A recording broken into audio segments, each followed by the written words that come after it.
പ്രിയമുള്ളവരെ എല്ലാവർക്കും നമസ്കാരം. ഇന്ന് നമ്മൾ 36-ൻ്റെ ഒരു ക്രോസ് കട്ടിങ് ബ്ലൗസാണ് കട്ട് ചെയ്യാൻ പോകുന്നത്. ഇപ്പോൾ ക്രോസ് കട്ടിങ് ആയിട്ടുള്ളതിൻ്റെ രീതിയിലുള്ള എല്ലാവിധ കണക്കുകളും കൈക്കുഴിയുടെ കണക്കുകളും അതുപോലെ തന്നെ ഷോൾഡറിൻ്റെ കണക്കും എല്ലാം വ്യക്തമാക്കി പറഞ്ഞാണ് നമ്മൾ പോകുന്നത്. തുടക്കം മുതൽ ഈ വീഡിയോയുടെ പൂർണ്ണത വരെ നിങ്ങൾ കാണുക. എന്നോടൊപ്പം ഒരു ബുക്ക് എടുക്കുകയും എന്തെങ്കിലും എഴുതി പോകാനുണ്ടെങ്കിൽ എഴുതി പോവുകയും ചെയ്യണം. നമുക്ക് 36-ൻ്റെ ക്രോസ് കട്ടിങ് ആണ് ബ്ലൗസ്. അരയിഞ്ച് എപ്പോഴും നമ്മൾ താഴെ തുമ്പ് കൊടുക്കുന്ന പോലെ തന്നെ ഇതുപോലെ അരയിഞ്ച് തുമ്പ് കൊടുക്കുന്നു.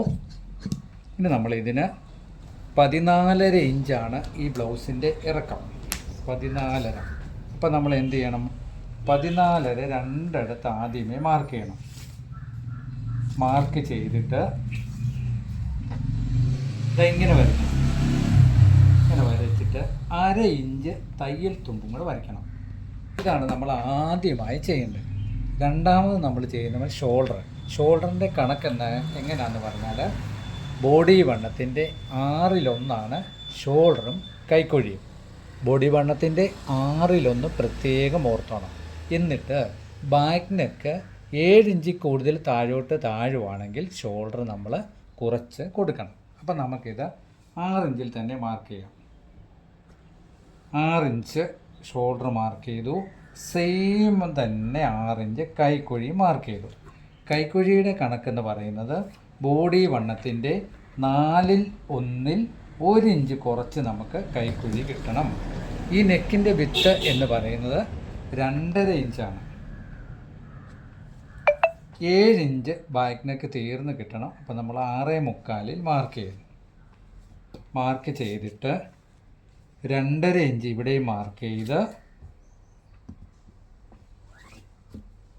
ഇങ്ങനെ തന്നെ സ്ക്വയർ വരയ്ക്കുന്നു. എന്നിട്ട് പിന്നെ നമ്മൾ ചെയ്യേണ്ടതെന്ന് പറഞ്ഞാൽ ഈ കൈക്കുഴിയുടെ സെൻറ്റർ 6 എന്നുള്ള 3-ൽ ഒരു മാർക്ക് കൊടുത്തിട്ട് 3-ൽ നിന്നാണ് നമ്മുടെ കൈക്കുഴിയുടെ കട്ടിങ് പോകേണ്ടത്.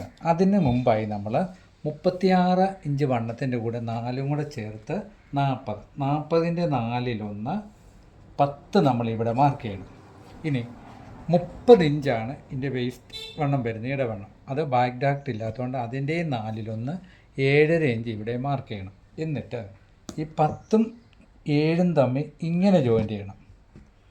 ജോയിൻ്റ് ചെയ്തിട്ട് 1.25 ഇഞ്ച് നമ്മൾ തയ്യൽ തുമ്പ് കൊടുക്കണം. ഇവിടെ 1.25 ഇഞ്ച് തയ്യൽ തുമ്പും കൊടുത്തിട്ട് അതും ഇതുപോലെ ക്രോസിൽ തന്നെ വരയ്ക്കണം. ഏകദേശം 1 മീറ്റർ 1/10 അളവ് ഇതുണ്ട് കേട്ടോ. ഷോൾഡർ ചെറിയ ഷേപ്പ് കൊടുത്തിട്ട് ഈ കൈക്കുഴിയുടെ സെൻറ്ററിൽ നമ്മൾ 3 ഇഞ്ച് മാർക്ക് ചെയ്തിട്ട് ഇങ്ങനെ നോക്കും. ഇങ്ങനെ കൊടുക്കുമ്പോൾ 1.25 ഇഞ്ച് 1.5 ഇഞ്ച് ഇവിടെ ഉണ്ടോ എന്ന് നെറ്റ് നമ്മൾ ചെക്ക് ചെയ്യണം. ഇതകത്തോട്ട് കയറിപ്പോയാലും പ്രശ്നമാണ്, ഈ സൈഡിലോട്ടും അങ്ങോട്ടും ഇങ്ങോട്ടും കയറിപ്പോയാൽ പ്രശ്നമാണ്. കൈ പിടിപ്പിക്കുമ്പോൾ നമുക്ക് പൊങ്ങി നിൽക്കും. അപ്പോൾ അത് പ്രത്യേകം നോക്കുക. ഇങ്ങനെ ഡോട്ടിട്ട് കൊടുത്തിട്ട് പിന്നെ നമ്മൾ വരയ്ക്കുക. നെക്ക് നന്നായിട്ട് ബാക്ക് നെക്ക് നല്ലപോലെ വൈഡ് ചെയ്ത് വരയ്ക്കണം. കാരണം 2.25 2.5 നമ്മൾ കൊടുത്തിട്ടുള്ളൂ. അത് തീർച്ചയായിട്ടും നമുക്ക് ഷോൾഡർ ഊരിപ്പോകാനുള്ള സാധ്യത ഒന്നുമില്ല. ഇപ്പോൾ 36 ക്രോസ് കട്ടിങ് വേണമെന്ന് സബ്സ്ക്രൈബർ പലരും പറഞ്ഞത് കൊണ്ടാണ് നമ്മൾ ഇന്ന് ഇതിൻ്റെ ഒരു ക്രോസ് കട്ടിങ് ഉൾപ്പെടുത്തിയത്. ഇങ്ങനെ തന്നെ വെട്ടിയെടുക്കുക. കൈക്കുഴി വെട്ടുമ്പോൾ തീർച്ചയായിട്ടും ഇതിൻ്റെ മാർക്ക് ചെയ്തതിൻ്റെ പകുതി എന്നുള്ളത് പ്രത്യേകം ഓർത്തോണം. ഈ റൗണ്ട് കറക്റ്റായിട്ട് തന്നെ നമ്മൾ വെട്ടിയെടുക്കണം കേട്ടോ. ഒരു കാരണവശാലും ഈ റൗണ്ട് നമ്മൾ അങ്ങോട്ടും ഇങ്ങോട്ടും കയറിപ്പോകില്ല. ഈ സൈഡ് കയറിയും പോകില്ല, സൈഡ് വെളിയിലോട്ടും പോകില്ല. അപ്പോൾ 1.25 1.5 ഇഞ്ചിൽ ഒരിക്കലും കുറയാതെ വേണം ബാക്ക് പീസ് നമ്മൾ കൈക്കുഴിയുടെ അവിടെ വെട്ടിയെടുക്കാൻ. അപ്പം ഇത് 36-ൻ്റെ ക്രോസ് കട്ടിങ് ആണ് നമ്മൾ പ്രത്യേകം സൂചിപ്പിച്ചിരുന്നു. അപ്പോൾ ക്രോസ് കട്ടിങ് എങ്ങനെയാണ് വെട്ടുന്നതെന്നും ക്രോസ് കട്ടിൻ്റെ ബാൻഡ് എങ്ങനെയാണ് വെട്ടുന്നതെന്നുള്ള കാര്യവും ഞാൻ കാണിച്ചു തരാം. ബാക്ക് പീസ് എങ്ങനെ ഇടണം ശരിക്കുള്ള ക്രോസ് നമുക്ക് കിട്ടുവാൻ വേണ്ടി. ഇപ്പം നമ്മൾ ഇങ്ങനെ തന്നെ വേണം ക്രോസ് ഇടാൻ. ഈ തേര് പീസിൻ്റെ അവിടെ ബാക്ക് പീസ് ഇങ്ങനെ കയറ്റിയിട്ട് വേണം നമ്മൾ ക്രോസ് എപ്പോഴും ഇടാം. അപ്പം നന്നായിട്ട് ക്രോസ് കിട്ടുകയും നമുക്ക് വലിഞ്ഞ് കിട്ടുകയും ചെയ്യും. അപ്പോൾ ഇനി നമ്മൾ ആദ്യം മാർക്ക് ചെയ്യേണ്ടത് എന്തെന്ന് പറഞ്ഞാൽ 1.5 ഇഞ്ച് ഈ ഭാഗത്ത് മാർക്ക് ചെയ്യണം. 1.5 ഇഞ്ച് ഈ ഭാഗത്ത് മാർക്ക് ചെയ്യണം. ഇവിടെ നിന്ന് നമ്മൾ 3 ഇഞ്ച് മാർക്ക് ചെയ്യണം. അത് രണ്ടും മനസ്സിലായല്ലോ. അപ്പോൾ ഏറ്റവും താഴെ നമ്മൾ 1.5 മാർക്ക് ചെയ്തു.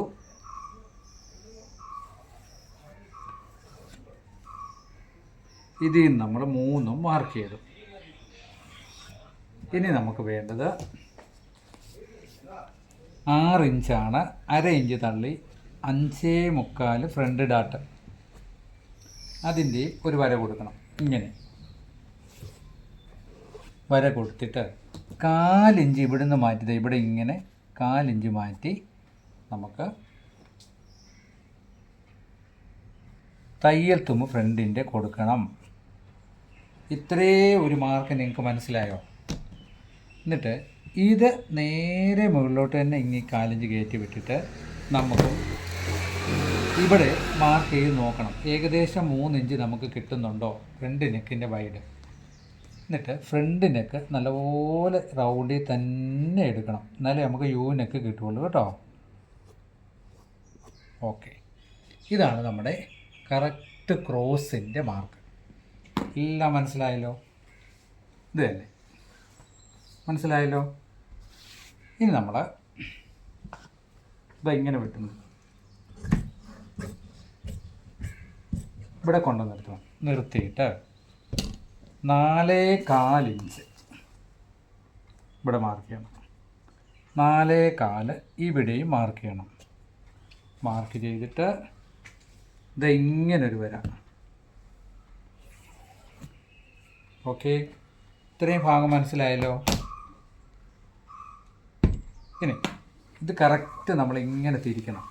നമുക്ക് നമ്മുടെ ഫ്രണ്ട് സൈഡിലോട്ട് ഇങ്ങനെ തന്നെ നമ്മൾ തിരിച്ചു വെക്കണം.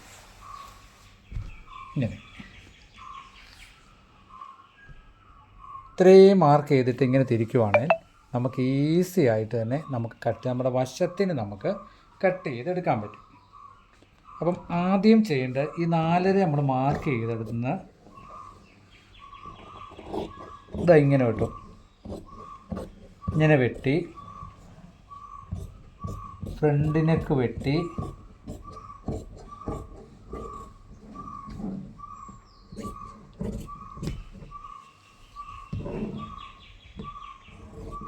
കൈക്കുഴി ഇതിൻ്റെ സെയിം അളവിൽ തന്നെ വെട്ടണം. വെട്ടിയിട്ട് നമ്മൾ ഈ ബാക്ക് പീസ് എടുത്തിങ്ങനെ മാറ്റണം. മാറ്റിയിട്ട് 1/2 ഇഞ്ച് ഇവിടെ മാർക്ക് ചെയ്യണം. 1/2 ഇഞ്ച് ഇവിടെ മാർക്ക് ചെയ്തിട്ട് 1/2 ഇഞ്ച് ഷോൾഡറിൽ തുമ്പും തള്ളിയിട്ട് ഈ ടേപ്പ് ഇങ്ങനെ വെക്കണം. ടേപ്പ് ഇങ്ങനെ വെച്ചിട്ട് 10 ഇഞ്ച് മെയിൻ ഡാട്ടിൻ്റെ അളവ് ഇവിടെ മാർക്ക് ചെയ്തിട്ട് ഈ ബെൽറ്റ് പീസ് വരെ നേരെ നമ്മളൊരു വര കൊടുക്കണം. വര എന്നിട്ട് 3/4 ഇഞ്ച് ഇവിടെ ഇറക്കണം. ഇറക്കിയിട്ട് ഇങ്ങനെ ഡോട്ടിട്ട് വിടണം. മനസ്സിലായോ? അപ്പോൾ ഇതാണ് നമ്മുടെ ബെൽറ്റ് പീസ്. ഈ ബെൽറ്റ് പീസ് ഒരു കാരണവശാലും നമ്മൾ വെട്ടിയെടുക്കില്ല. ബെൽറ്റ് പീസ് നമ്മൾ വെട്ടുന്നത് നമ്മൾ ഏതിലാണ്? നമ്മൾ വേറൊരു കട്ട് പീസിൽ നമുക്ക് വെട്ടിയെടുക്കാം. കൂടാതെ നമുക്ക് ഇതിൻ്റെ തന്നെ പീസിലും നമുക്ക് വെട്ടിയിടും. കാരണം ഇത് ക്രോസാണ്, നമുക്ക് ഉപയോഗിക്കാൻ പറ്റത്തില്ല. അപ്പം 30 ഇഞ്ച് നമ്മുടെ ഇവിടെ തയ്യൽ തുമ്പ് കൊടുത്തിട്ട് 30ൻ്റെ 4 ഇവിടെ മാർക്ക് ചെയ്തു 7.5. 1.25 ഇഞ്ച് തയ്യൽ തുമ്പും കൊടുത്തിട്ട് നല്ല ക്രോസ് ഇങ്ങനെ വരയ്ക്കണം. ഓക്കെ, നല്ല ക്രോസിൽ വരച്ച് അവിടെ ഇടുന്നു. ഇട്ടിട്ട് നമ്മൾ ബാക്ക് പീസ് കിട്ടിയ പീസ് വെച്ച് നമ്മളിങ്ങനെ നോക്കുന്നു. കറക്റ്റായിട്ട് നമുക്ക് കിട്ടുമോ നോക്കാം. കറക്റ്റായിട്ട് ഇതേ അളവിൽ തന്നെ നമ്മൾ പടി പീസ് വെട്ടിയെടുക്കണം. നമുക്കിതിൻ്റെ മേളിലോട്ട് ഇട്ടാൽ ചോക്കുപാട് കണ്ട് തന്നെ വെട്ടാം.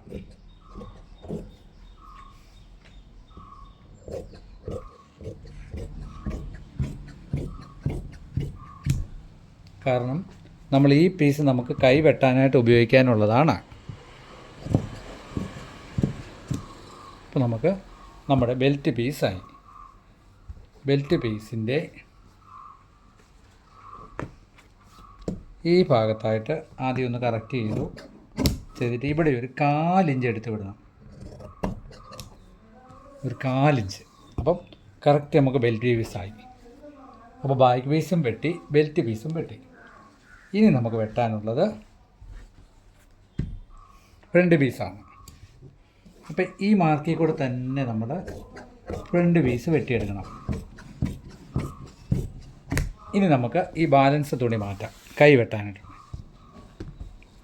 ഇനി ഇതിൽ 3 ഇഞ്ചാണ് നമ്മുടെ ഡാട്ടിൻ്റെ വിത്ത്. ഇവിടെ 1.5 മാർക്ക് ചെയ്തു, ഇവിടെ 1.5 മാർക്ക് ചെയ്തു.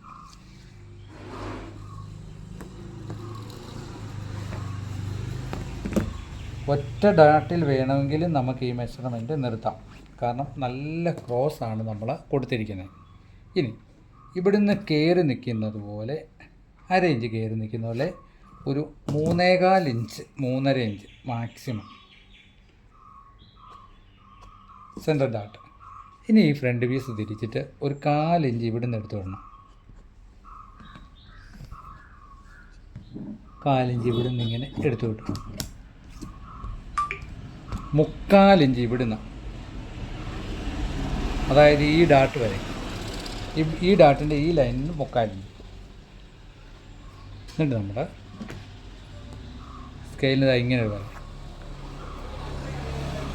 ഇവിടെയും 3/4 ഇഞ്ച് എടുത്തിട്ട് ഇവിടുന്ന് ഒരു വരെ. ഈ 2 സൈഡിലും 3/4 ഇഞ്ച് 3/4 ഇഞ്ച് വെച്ച് കൊടുക്കണം. അപ്പോൾ ആദ്യം നമുക്ക് ആ 3/4 ഇഞ്ച് അങ്ങ് എടുത്ത് മാറ്റാം. ഇതും 3/4 ഇഞ്ച് എടുത്ത് മാറ്റാം. ഇത്രയും മാറ്റി. ഇനി നമുക്ക് എടുത്ത് മാറ്റാനുള്ളത് കൈക്കുഴി 1.25 ഇഞ്ച് ഇവിടുന്ന് താത്തിട്ട് ഇതാ ഇങ്ങനെ ഡോട്ടിട്ട് കൊടുക്കണം. ഡോട്ടിട്ട് കൊടുത്തിട്ടേ ഉള്ളൂ. അപ്പോൾ നമുക്ക് മനസ്സിലൊരു സ്കെച്ച് വരും. അപ്പോൾ ഈസി ആയിട്ട്. പിന്നെ കത്രിക ഞാൻ പറഞ്ഞിട്ടുണ്ട്, ടേബിളിൽ നിന്ന് പൊക്കത് ഇങ്ങനെ വെച്ചാൽ ഇതൊറ്റ കട്ടിങ് തന്നെ ഈ ഷേപ്പ് വെട്ടണം. ഉണ്ടോ ഇങ്ങനെ. അപ്പം സാരി ബ്ലൗസ് വെട്ടുമ്പോൾ നിങ്ങൾക്ക് അങ്ങനെ എന്നാൽ ഒരു ബാലൻസ് കിട്ടുന്നില്ലെങ്കിൽ മനസ്സിൽ ഒരു സ്കെച്ച് കണ്ടിട്ട് ഇത് ഇങ്ങനെ കൈകൊണ്ട് വെട്ടി നമ്മൾ ബാലൻസ് ചെയ്യണം. ആദ്യമായിട്ട് വെട്ടുന്നവരാണെങ്കിൽ ഈ മേലിൽ നിന്ന് ഇങ്ങനെ പോയി ഇങ്ങനെ പോയി വെട്ടി ഇങ്ങനെ നമ്മളൊന്ന് ബാലൻസ് ചെയ്യണം. അതായത് കത്രിക മേശയിൽ നിന്ന് എടുക്കരുത്. ഇങ്ങനെ വെട്ടി ഇങ്ങനെ.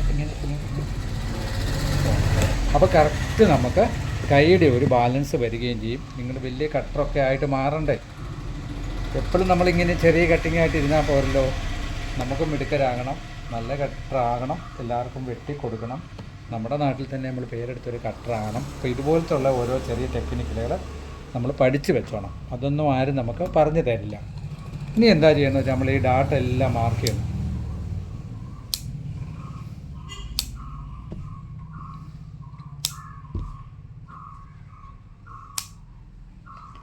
ഇതിന് ശേഷം ബാക്ക് പീസ് വെച്ച് നമ്മളിതിൻ്റെ സൈഡ് നോക്കണം. വെച്ചിട്ട് ഈ ഡാട്ടും പിടിച്ചിങ്ങനെ വെച്ചിട്ട് നമ്മുടെ ബെൽറ്റ് പീസും വെച്ച്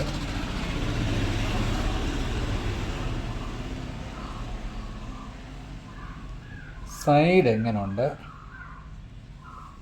ഈ ഒരു വശം കൂടുതലുണ്ടോ കുറവുണ്ടോ കറക്റ്റാണോ നോക്കണം. അപ്പം ഇതൊപ്പം ഈ ബാഗിൻ്റെ ഒപ്പം തന്നെ ബെൽറ്റ് പീസ് വെക്കുക, ഇങ്ങനെ പിടിക്കുക, നോക്കുക. അപ്പോൾ എന്തെങ്കിലും വ്യത്യാസം ഉണ്ടെങ്കിൽ നമുക്ക് അറിയാൻ പറ്റും. ഇനി അഥവാ ഒരു വ്യത്യാസം എന്ന് തോന്നിയെന്നിരിക്കട്ടെ, ഒരു സാഹചര്യത്തിൽ നിങ്ങൾ വെട്ടി വ്യത്യാസം വന്നാൽ ഫ്രണ്ട് പീസ് നമുക്ക് കൂട്ടാൻ പറ്റത്തില്ല. കിട്ടുന്നില്ലെങ്കിൽ നമുക്ക് ബെൽറ്റ് പീസ് വേണേൽ 1/2 ഇഞ്ചൊക്കെ കൂട്ടി കൊടുക്കാം, കിട്ടാഴിക വന്നെങ്കിൽ. പക്ഷേ ഈ കണക്കും പ്രകാരം വെട്ടിയ ഒരു കാരണവശാലും അങ്ങനെ കിട്ടാഴിക വരത്തില്ല. അതിനു ശേഷം നമുക്ക് ബോഡി വണ്ണത്തിൻ്റെ 4/1 1 ഇഞ്ച് കുറച്ചാണ് നമുക്ക് കൈക്കുഴി കിട്ടേണ്ടത്. അപ്പോൾ ഇതിങ്ങനെ അളന്ന് നോക്കണം, എന്തെങ്കിലും വ്യത്യാസമുണ്ടോ. 8 ഇഞ്ച് ഓക്കെ. അപ്പം തീർച്ചയായിട്ടും 8 8.25 കണക്ക് ഒരു കുഴപ്പമില്ല. 8 ഇഞ്ച് നമുക്ക് തീർന്ന് കിട്ടിയാൽ മതി. അപ്പോൾ നമുക്കിനി കൈ കട്ടിങ്ങിലേക്ക് പോകാം. അപ്പോൾ തുണി നമ്മൾ ഇങ്ങനെ തന്നെ മടക്കിയിടുന്നു. ഇങ്ങനെ തന്നെ 2ആയിട്ട് മടക്കിയിട്ടിട്ട് നമുക്ക് ഗ്രോസറീസൊക്കെ എടുക്കാൻ വേണ്ടി കണ്ടോ ആ പടി നമ്മൾ അവിടെ നിന്ന് വെട്ടാതിരുന്നുകൊണ്ട് നമുക്ക് ആ പീസ് ഉപയോഗിക്കാൻ പറ്റും. ഏകദേശം 1 മീറ്റർ 1/10 സുഖമായിട്ട് തീരും. ഇങ്ങനൊന്ന് മാർക്ക് ചെയ്തു. 8.5 ഇഞ്ച് കൈനീളം 8.5 മാർക്ക് ചെയ്തു. ഇങ്ങനെ മാർക്ക് ചെയ്തു. 1.25 ഇഞ്ച് നമ്മൾ ഹെമ്മിങ്ങിന് കൊടുത്തു. ഇനി 11.5 നമ്മുടെ കൈയുടെ അടിവശത്തെ ലൂസ് തീർന്ന് കിട്ടുന്നുണ്ട്. 5.25 മാർക്ക് ചെയ്തു. 1.25 മാർക്ക് ചെയ്തു.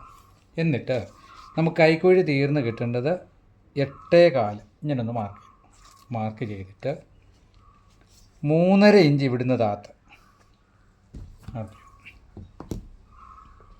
താത്ത് മാർക്ക് ചെയ്തിട്ട് നമ്മൾ ഇവിടുന്ന് ഇങ്ങനെ നോർമലി ഒരു റൗണ്ട് കൊടുക്കണം. നോർമലി ഒരു റൗണ്ട് കൊടുത്തിട്ട് ബാക്ക് ബേസ് എടുത്തിട്ട് ഇത് 1/2 ഇഞ്ച് ഇവിടെ ഷോൾഡർ മാർക്ക് ചെയ്യണം. 1/2 ഇഞ്ച് ഷോൾഡറിൻ്റെ തുമ്പ് മാർക്ക് ചെയ്തിട്ട് പടി വെച്ചത് ഇങ്ങനെ വെച്ച് നോക്കണം. നമ്മുടെ കൈക്കുഴി കറക്റ്റാണോ നമ്മൾ മാർക്ക് ചെയ്തതെന്നറിയാൻ. ഇതുണ്ടോ കറക്റ്റ് നോക്കിക്കോ. അപ്പോൾ കറക്റ്റായിട്ട് ഇങ്ങനെ തന്നെ ഇരിക്കണം. ഒരു കാരണവശാൽ വ്യത്യാസം വരില്ല. നമുക്ക് കൈ വെട്ടിയെടുക്കാം.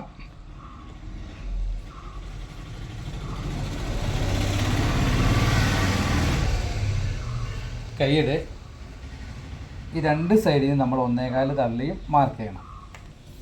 മാർക്ക് ചെയ്തിട്ട് കൈ നല്ല ഷേപ്പിൽ തന്നെ ഇങ്ങനെ വെട്ടിയെടുക്കണം.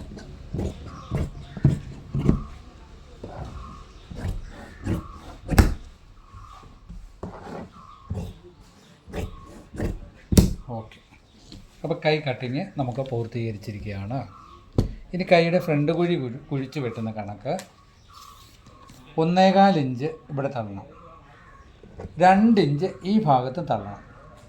ഇങ്ങനെ 2 മാർക്ക് ചെയ്തിട്ട് ഇതിന് സെൻറ്റർ എത്രയുണ്ടെന്ന് നോക്കണം. 5 2.5 മാർക്ക് ചെയ്തിട്ട് ഇവിടെ 3/4 ഇഞ്ച്. ഇങ്ങനെയാണ് കൈക്കുഴിയുടെ എടുത്ത് വെട്ടേണ്ട കണക്ക്. അത് നിങ്ങൾ 1-2 വെട്ടിക്കഴിയുമ്പോൾ തന്നെ നിങ്ങൾക്കത് മനസ്സിലാവും. ഇത് നമ്മൾ ഫ്രണ്ട് പീസ് കൈക്കുഴി എടുത്ത പോലെ തന്നെ അതേ ഷേപ്പിൽ തന്നെ ഉള്ളു.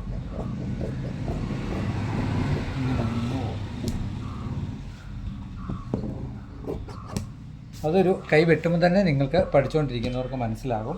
സ്ഥിരം ചെയ്തുകൊണ്ടിരിക്കുന്നവർക്കാണ് തീർച്ചയായിട്ടും അതറിയാവുന്നതാണ്. അപ്പോൾ 36 ഇഞ്ച് ക്രോസ് കട്ടിങ് ബ്ലൗസ് നമുക്ക് പൂർത്തീകരിച്ചിരിക്കുവാണ്. നമ്മുടെ സബ്സ്ക്രൈബർ ചോദിച്ച ഒരു കട്ടിങ് ആയിരുന്നു അത്. എനിക്കൊന്നൊരു ഇത്തിരി വൈകിപ്പോയി ക്രോസ് കട്ടിങ് ഇടാനായിട്ട്.